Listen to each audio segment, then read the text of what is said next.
Nous pouvons également faire une programmation graphique, comme indiqué sur l'écran. Donc ici, si je fais entrée programmation graphique, donc là, eh ben, il faut que je rentre un numéro de programme qui corresponde. Je vais rentrer 98. Je ne vais pas le nommer, mais je pourrais très bien le nommer avec l'alphabet que j'avais tout à l'heure. Je vais mettre une épaisseur de 2. J'ai de l'acier. Ma rehausse, c'est pareil. Je fais entrer et je viens choisir ma hauteur de rehausse. Ma cale, c'est pareil, je ne la connais pas. Je fais entrer, je viens choisir, puisque nous, au lycée ici, nous avons plusieurs hauteurs de cale. Nous pouvons avoir du 34 comme nous pouvons avoir du 55.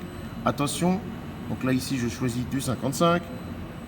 La matrice, je sais qu'ici, j'ai une matrice à 88 et un V de 16. Je fais entrer. Ensuite, le retournement. Mon poinçon, je viens choisir mon poinçon.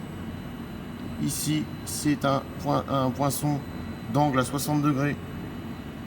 Ok, donc là, j'ai fait entrer. Là, on me demande l'angle de départ. Donc l'angle de départ, je vous conseille numériquement de les numéroter. Ça vous évitera les problèmes. Donc là, je fais entrer. Là, on me demande la cote de bord. D'accord? Donc la cote de bord, c'est le premier pli.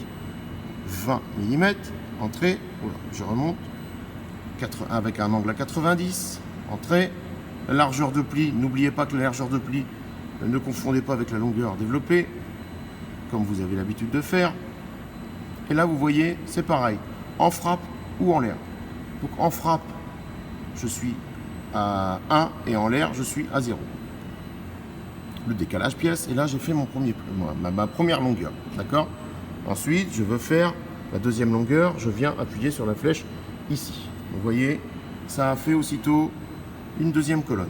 Donc après, je vais faire un bord de 30. Regardez aussitôt, paf, ça me fait un pli. Donc si je voulais que ça monte dans l'autre sens, il aurait fallu que je vienne ici à mettre moins 90. Entrée, vous voyez, ça a remonté. Là, on peut jouer directement sur toutes les hauteurs. On vient là sur le côté. Ensuite, pareil, en frappe ou en l'air, décalage pièce. Il faut peut-être que je mette un angle quand même. Et je vais mettre 90. Voilà. Ensuite, le dernier pli, le pli 3. Je vais lui mettre un pli à 100. Entrée.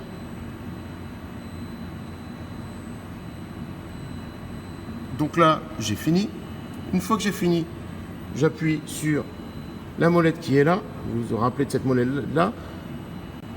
Donc là, ici, vous voyez, je suis sur auto, manuel, annule, visu. Donc là, je reste sur auto et je fais entrer. Là, il me demande ouverture mini. Donc là, il va calculer automatiquement toutes les ouvertures mini. C'est-à-dire, rappelez-vous, les points morts hauts que je rentrais tout à l'heure en manuel.